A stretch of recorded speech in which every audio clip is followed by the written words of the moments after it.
नमस्ते। आज मेरे साथ बहुत ही एक विशिष्ट अतिथि और गुरु, और इसलिए मैं खास करके जब कोई गुरु जैसा व्यक्ति आता है तो मेरा थोड़ा मैं भी जनरली इतने वो कर चुका हूँ, लेकिन मुझे भी थोड़ा एंक्शस हो जाता हूँ। मेरे साथ केएल जौहर साहब हैं, वाइस चांसलर दो दो यूनिवर्सिटीज के। और जो सबसे बड़ी बात इनकी, इन्होंने बहुत किताबें लिखी हैं, और खास करके वो सारी किताबें जो हम लोग बचपन में जो जिनको लगता था कि नहीं नहीं क्रांतिकारियों की बात करनी चाहिए, उनकी उस तरह की किताबें आज भी ये लिखने में लगे रहते हैं। जौहर साहब, बहुत बहुत स्वागत है। और आपने चूंकि एजुकेशन में एक इतना लंबा समय बिताया है, तो आपका और आपके दर्शकों का बहुत बहुत धन्यवाद। जी जी। तो मैं एक दो चीजें आपसे समझने की दृष्टि से जानना चाहूंगा कि आपने वो दिखाया, और मैं दर्शकों को बता दूं कि इज टचिंग 90। और ईश्वर करे आप लोगों को देख के इंस्पिरेशन ये होता है, कभी कभी हम लोग हिम्मत छोड़ने लगते हैं, फिर लगता है कि नहीं, अगर आप आज इस देश में जो सही और गलत के लिए खड़े हैं, मुझे बहुत फोन करके आप कई बार मुझे मेरी हिम्मत बताते रहते हैं। मैं एक चीज जरा समझना चाह रहा हूं कि जो नई एजुकेशन पॉलिसी आई 2020 में, अब जी ये हम लोग तो जब बड़े हो रहे थे तो UGC, AICT, national council of education, ये सब अथॉरिटीज थी जो एजुकेशन को कंट्रोल करती थी या रेगुलेट करती थी। आज की तारीख में कौन कंट्रोल करता है, कौन रेगुलेट करता है, इस पे जरा एक बार समझा देते हमारे दर्शकों को, जॉर्ज साहब प्लीज। ऐसा है कि ये एजुकेशन पॉलिसी 2020 है। ये इसरो की एक बहुत बड़े साइंटिस्ट के कस्तूरा रंगन ने और उसकी टीम ने बनाई। देखने में, पढ़ने में ये एक शानदार दस्तावेज है, एक रोजी ब्लू प्रिंट है, शानदार।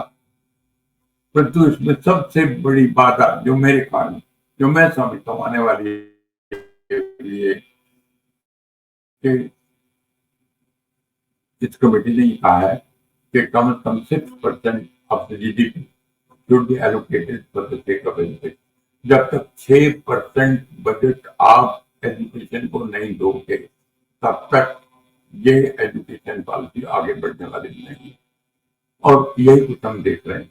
शायद आपका क्वेश्चन जो है कि पहले एआईसीटी थी जो टेक्निकल एजुकेशन को देखती थी, यूजीसी थी जो जनरल एजुकेशन और साइंस एजुकेशन को देखती थी, एनसीटीई थी जो टीचर ट्रेनिंग एजुकेशन को देखती थी, सीआईआर थी जो एग्रीकल्चरल यूनिवर्सिटीज को या पढ़ाई को देखती थी, legal all India legal council थी जो लॉ एजुकेशन को देखती थी, मेडिकल काउंसिल ऑफ इंडिया है जो मेडिसिन को देखती थी। कई तरह की बॉडी थी, वो तो बाकी तीनों तो बनी रहेंगी जो लास्ट में। परंतु ये जो तीन इंपॉर्टेंट बॉडीज हैं, एआईसीटी और यूजीसी और एनसीटी, ये अब प्रपोजल ये है कि मर्ज कर दी जाएंगी एक जगह, और उसका नाम होगा higher council, higher commission of, council of higher commission, higher commission council of India, higher commission council of India. ये इकट्ठे कर दी गई, इसमें 30 मेंबर्स होंगे और वो इसकी देखभाल करेंगे। कुछ लोगों को कहना है कि बहुत सच्ची बात है कि एक मेंबर कर दिया गया है, लेकिन बहुत सारे लोगों का ये विचार है कि आज जब हम डिसेंट्रलाइजेशन युग की तरफ अग्रसर हैं, तो इन तीनों को एक जगह कर देना गलती है। तो बहुत अच्छी बात नहीं है, परंतु जैसा भी है, गवर्नमेंट ने डिसीजन दिया है, तो let us see how it goes about. लेकिन अभी तक एजुकेशन पॉलिसी लागू नहीं हुई है। पहले 2 साल तो सच्ची बात है, गवर्नमेंट को इस बात का क्रेडिट देना चाहिए कि 2 साल वो इसलिए चालू कर सके 21, 22, 23 में, क्योंकि कोरोना वायरस आ गया, उसकी वजह से डील आ गई। परंतु अब गवर्नमेंट ने कुछ अपना कदम आगे बढ़ाया है और अभी तक इन तीनों इंस्टीट्यूशन को मर्ज भी नहीं किया गया है, और ना कौन 30 व्यक्ति होंगे जो इस हायर काउंसिल एजुकेशन कमीशन के मेंबर होंगे और कौन इसका चेयरमैन होगा, अभी कुछ पता नहीं है। और किस तरह से आगे बढ़ते हैं इसका भी कुछ पता नहीं। तो आप इस बारे में कुछ और जानकारी चाहें तो मैं बताऊं। नहीं जी, मैं मेरे एक दो प्रश्न है, फिर मेरे एक थोड़ा सा ऐसा प्रश्न होगा जो आज देश में बहुत से लोग जानना चाह रहे हैं, मैं उस पर बाद में आऊंगा। लेकिन उससे पहले एक चीज जो जो मेरी समझ है, हम सब लोग पढ़े, हमारे यहाँ रिसर्च करीब करीब ना के बराबर है। दुनिया की सारी रिसर्च अमेरिका ने की, फिर चाइना ने उसमें बहुत ज्यादा फोकस किया, और उसका प्रभाव भी आज दिख रहा है कि आज जो बड़ी ताकतों के रूप में अमेरिका और चाइना खड़े हुए हैं। हमारे यहाँ ये रिसर्च को क्यों बिल्कुल एब्सेंट है? और मैं तमाम ऐसे लोगों को जानता हूं जिनको पीएचडी ऐसे ही दे दी जाती है, वो अब डॉक्टर भी लगाने लगते हैं बेशर्मी से। मतलब एक ऑनररी डिग्री को जो नहीं लगाया जाता वो डॉक्टर साहब कहलाना चाहते हैं। मैं इस पे थोड़ा जानना चाहूंगा कि ये रिसर्च हमारे यहाँ करीब करीब बंद है। मैं बताता हूं। There was a time when India had three very well-known universities. एक का नाम था नालंदा, बिहार में, विक्रमशिला बिहार में है, तक्षशिला जो अब पाकिस्तान में है। ये 3 यूनिवर्सिटीज ऐसी थी जहाँ सारे संसार से लोग पढ़ने के लिए आते थे, और उनकी सिफारिश रह के बड़े बड़े। और आजकल ये जो मल्टी डिसिप्लिनरी की बात कर रहे हैं, एक वक्त था नालंदा यूनिवर्सिटी में जहाँ 60 कलाएं थी, 60 सब्जेक्ट थे कि इनमें से कोई सी चूज कर लो आप 5 सब्जेक्ट, और वही आपको पढ़ाया जाए। और उनका कोई मीनिंग नहीं था, कोई साइंस है, कोई मेडिसिन है, कोई आर्ट्स का सब्जेक्ट ले रहा है। इस तरह का नालंदा यूनिवर्सिटी में सारा विधान था। परंतु आज इंडिया में पोजीशन ये है, you will be surprised to know कि जालंधर में एक यूनिवर्सिटी है, लवली यूनिवर्सिटी। मुझे पूरी कमेंट नहीं करना चाहिए, परंतु सिंपल नॉलेज के लिए आपको बता रहा हूँ कि देश की 23 IIT हैं देश भर में। 23 IIT मिलाकर जो गवर्नमेंट की प्राइमरी इंस्टीट्यूशन है, जितने वो 23 PhD प्रोड्यूस करते हैं, उससे ज्यादा लवली यूनिवर्सिटी जालंधर जो प्राइवेट यूनिवर्सिटी है वो PhD प्रोड्यूस कर रही है।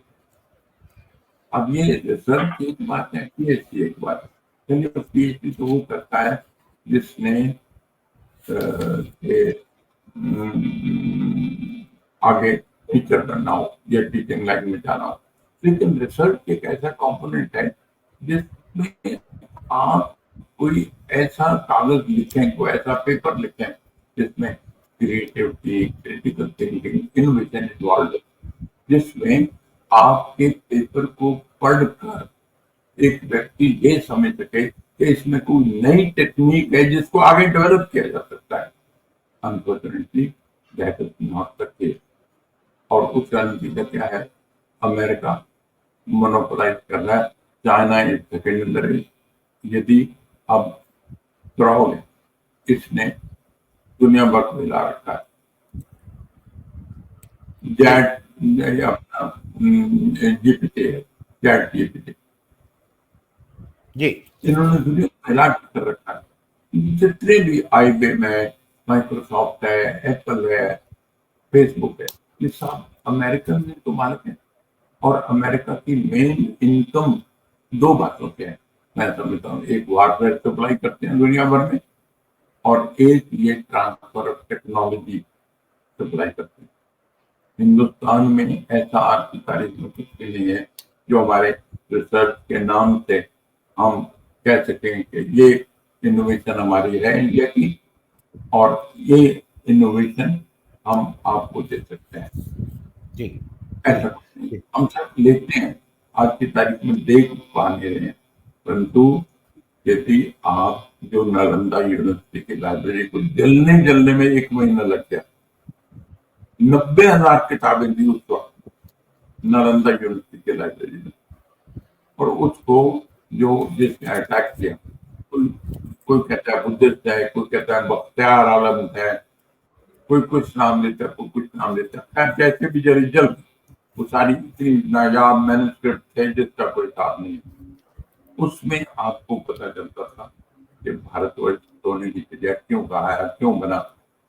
परंतु आज हम उस स्थिति में हैं कि हमारी मोदी साहब या हमारे जी आदरणीय प्राइम मिनिस्टर साहब कुछ भी कहें कि हम 5वीं इकोनॉमी है आज, लेकिन हम 3री इकोनॉमी बन जाएंगे। एग्जाम्पल एक देता हूँ मैं आपको कि अमेरिका की जो जीडीपी है वो तकरीबन 27 ट्रिलियन डॉलर, और हमारी अब 3.6 ट्रिलियन डॉलर है। चाइना की 17 ट्रिलियन डॉलर है। आप ये सोचो कि वो जो टोटल जीडीपी है अमेरिका की, वो कितने लोगों के लिए है? 34 करोड़ लोगों के लिए। और हमारी कितनी है? 142 करोड़ लोगों के लिए। यदि आप पर कैपिटा इनकम लगाएं, ये सोचें, आपको एक फिगर दूं स्टार्टलिंग है बहुत रिसर्च के बारे में। Government of India is contributing only 0.97 of its budgetary allocation to total। आप इमेजिन कीजिए कि टोटल बजट का 0.97 is being spent for research। Does that serve the purpose? It does not serve the purpose at all। America जितना education पे खर्च करता है उसका 50% रिसर्च पर खर्च करता है। मैं जी कुछ दिन पहले एक बात कर, कुछ दिन पहले मैं एक रिसर्च आर्टिकल पढ़ रहा था नेचर में। नेचर एक जर्नल है साइंस का, बहुत बहुत इंपॉर्टेंट जर्नल से सकता है। नेचर में एक खबर आई कि कुछ इंजीनियर और साइंटिस्ट ने सुपर अर्थ का आविष्कार किया कि हमारे प्लानिटरी सिस्टम में एक नया ग्रह है, वो अर्थ से भी बेटर। वहां पानी भी है, वहां हवा भी है, वहां ऑक्सीजन भी है, रहने लायक जगह भी है, समतल स्थान है सारा, और अर्थ के आकार से बड़ा है। अब ये बात छपी है, कई जगह छपी, उसके बाद सच्ची है। और मस्क ने अभी से कह दिया है कि मैं तो अपनी उड़ानें वहां ले जाऊंगा और उसके बाद उस जगह को बचाऊंगा और वहां कुछ अर्थ की पॉपुलेशन वहां चली जाएगी। जी जी जी मैं लेकिन जी नहीं जौहर साहब, मैं एक दो चीजें एक तो दर्शकों को बता दूं, और बिना मैं कोई असम्मान नहीं करना चाहता हूं लवली यूनिवर्सिटी का, लेकिन मेरे भाई मेरे बहनोई ये सब लोग फौज में थे, तो लवली यूनिवर्सिटी मूल रूप से हलवाई थे और ये लड्डू के लिए जाने जाते थे। फौज का कहीं भी जाइए तो लवली लड्डू ही उनके घर में आता था, क्योंकि ये लाखों डिब्बे लड्डू इनके यहाँ से सप्लाई आती थी। तो अब शायद जी, और अब ये इन्होंने तो भाई आम आदमी पार्टी के अब ये एमपी साहब भी हो गए हैं।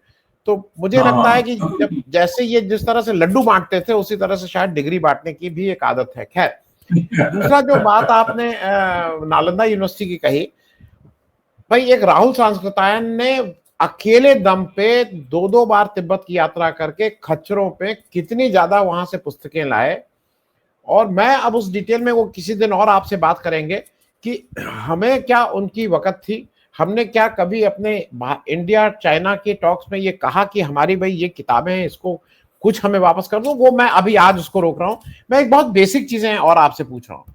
हम जब बड़े हो रहे थे तो हम प्राइमरी सेकेंडरी, हमारे यहाँ माध्यमिक बोला जाता था उत्तर प्रदेश में, प्राइमरी सेकेंडरी कॉलेज और यूनिवर्सिटी, इस 4 में हम डिस्ट्रीब्यूट होते थे। और हमारा जो सबसे स्ट्रांग था वो प्राइमरी था, फिर सेकेंडरी बहुत स्ट्रांग। जैसे जैसे ऊपर जाते थे उतना आसान होता था। आज की तारीख में हमारा जो सेकेंडरी वो पूरी तरह से कॉम्प्रोमाइज है। मतलब नकल और उसका जो क्वालिटी है, वो बच्चे 8वीं पास 10वीं पास बच्चे पहाड़ा नहीं ठीक से याद कर सकते हैं भाई, उनके 2 दूनी 4 लिखने में उनको दिक्कत है। मैं इस पे चाहूंगा आप कुछ कर लीजिए, कोई पॉलिसी बना लीजिए, लेकिन अगर आप एग्जीक्यूशन लेवल पे पूरी तरह से कॉम्प्रोमाइज हैं, इसको कैसे एड्रेस करेंगे जौहर साहब? मैं अनंत साहब केवल इतना कहूंगा, मैंने पहले शुरू में कहा कि दस्तावेज बहुत अच्छा है। अब क्या है फर्क, ये जो प्राइमरी एजुकेशन या सेकेंडरी एजुकेशन की बात कर रहे हैं आप, अब 3 साल का जब क्या होगा उसकी गिनती नहीं शुरू हुई है, लेकिन इस न्यू एजुकेशन पॉलिसी में ये है कि 3 साल का जब बच्चा होगा तो उसको गवर्नमेंट स्कूल में दाखिल कर दिया जाएगा। प्राइवेट स्कूल में तो पहले ही नर्सरी KG1 KG2 है, ये 3 साल है। 3 साल अब बच्चा जाना शुरू हो जाएगा। अगर 1000 बच्चा एक मोहल्ले में रहता है तो the government will take care that all the 1000 boys and girls go to a nearby government school, कोई भी रह नहीं जाएगा। और उसके बाद पहली फिर दूसरी, इन 5 सालों को बोलेंगे फाउंडेशन कोर्स। 5वीं ना, तीसरी चौथी 5वीं को बोलेंगे प्राइमरी सेक्शन, 6ठी 7वीं 8वीं को बोलेंगे मिडिल सेक्शन, और 9th to 12th को क्लब कर दिया गया, इसको बोलेंगे सेकेंडरी स्कूल एजुकेशन। अब आपकी बात बिल्कुल ठीक है। अब 3 साल का जब बच्चा होगा, यदि हम चाहते हैं कि सोसाइटी इंक्लूसिव बने तो 1000 बच्चा जो है वो सारे का सारा आएगा, तो कोई अमीर होगा कोई गरीब होगा। इसका सिर्फ एक फायदा मैं देखता हूँ कि इंक्लूसिव होंगे, गरीब अमीर बच्चे आपस में मिलेंगे। अमूल तो अमीर बच्चे किसी दूर दराज के पब्लिक स्कूल में जहाँ इंग्लिश पढ़ाई जाती है उसी से वो होगा, लेकिन अब ये 3 साल सिर्फ प्ले के लिए हैं। आप वहाँ कबड्डी खेलो, आप वहाँ पेंटिंग करो, आप वहाँ तख्ती दिखाओ, आप वहाँ क्लाइंबिंग करो, स्टेयर और लैडर्स की बात, स्नेक्स एंड लैडर्स की बात करो। गेम में 3 साल बिताए जाएंगे ताकि आराम से बच्चा फर्स्ट स्टैंडर्ड में जा सके, उसको रोक टोक ना हो। लेकिन इस सब के बावजूद इंडिया की प्रेजेंट पोजीशन ये है कि 12वीं पास करने के बाद सिर्फ 26% लोग हायर एजुकेशन में जाते हैं। आप ये देखिए कि मुल्क की, हमारे वतन की, हमारे देश की कितनी आबादी हायर एजुकेशन से वंचित रह जाती है। मैं वैसे बहुत अदब से मैं स्टैटिस्टिक्स में नहीं जाना चाह रहा हूँ, क्योंकि स्टैटिस्टिक्स में तो हम प्रूव कर सकते हैं कि हमसे अच्छा दुनिया में कोई देश ही नहीं है। I am not going into statistics. मैं बहुत बेसिक्स की आपसे बात कर रहा हूँ। मेरे बच्चे, मेरी जो नतनी है और मेरी जो नाती है, ये लोग बंबई में रहते हैं पहली क्लास में, और उसमें बहुत महंगी फीस है। मतलब वो फीस इतनी है जितना सैलरी किसी की नहीं हो, बहुत महंगी फीस है, लाखों में फीस है। पहली क्लास में कन्वोकेशन कराते हैं और गाउन पहनाते हैं। तो ये सब कन्वोकेशन पहली क्लास में कराने से कोई MA थोड़ा ही हो जाएगा। तो ये जो सारी बातें आप कह रहे हैं कि फाउंडेशन होगा, खेलेंगे, साफ सुथरे, ये कागज में तो बहुत अच्छी लगती है। आप क्या ये इंश्योर करेंगे कि ढाबे में काम करने वाला जो बाल मजदूर है वो 0 हो जाएगा? क्या आप ये इंश्योर करेंगे कि आज गांव में आपने कहा है कि हम जहां पे भी 100 से ज्यादा की आबादी होगी, 100 घर, हम वहां एक स्कूल खोलेंगे। आपने जो 4-5 जो अच्छे स्कूल चलते थे उसमें उन टीचरों को अलग अलग कर दिया। अब गांव में जो जो जो गांव की स्थिति है, अब वो एक एक टीचर एक पहली से लेकर 8वीं तक के बच्चों को पढ़ाता है। तो आप कागज पे ये सब बहुत अच्छा लगता है। मैं बात बार बार आपको जो कह रहा हूं कि ग्राउंड पे हम कब इसको करेंगे, हम कब ये इंश्योर करेंगे कि कोई बच्चा ढाबे में काम करता हुआ नहीं दिखेगा, कोई छोटू घर में काम करता हुआ नहीं दिखेगा। आज भी रैक पिकर्स को देख लीजिए, हमारे और आपके घर में जो कूड़ा उठाने आते हैं उसमें से आधे से ज्यादा बच्चे होते हैं। मैं जरा इस पे आपका एक रिएक्शन लेना चाहूंगा। इसमें कुछ भी कहना बड़ा मुश्किल है। मैं नहीं समझता इस एजुकेशन पॉलिसी में इस ढंग को, इस पॉइंट को लेकर चिंता में, क्योंकि एक मजदूर मजदूरी करता है, अपने छोटे से बच्चे को साथ लगा लेता है कि ये भी मेरी थोड़ी मदद करेगा। परंतु यदि हम हर एक को धकेलने की कोशिश करेंगे without providing any facilities, for example अब गवर्नमेंट ये कह रही है, which is very very ridiculous, ये कह रही है कि जो 3 साल स्कूल में बिताए जाएंगे उसमें 6ठी क्लास पास आंगनबाड़ी के वर्कर्स होंगे, वो इन 3 साल के बच्चों को देखेंगे 3 साल के लिए। आप इमेजिन कर सकते हैं कि जिस पब्लिक स्कूल में नर्सरी KG1 KG2 के लिए ट्रेंड टीचर्स होंगे, वेल स्पोकन इंग्लिश के वेल स्पोकन होंगे, वो लगे होंगे, और दूसरी तरफ आंगनवाड़ी के 6ठी पास बच्चियां उनको जाके पढ़ाएंगे, तो इससे बड़ी रिडिकुलस बात क्या हो सकती है। बच्चे वहां से भागेंगे, कोई रहेगा नहीं, कोई पेरेंट चाहेगा नहीं, कुछ होता नहीं।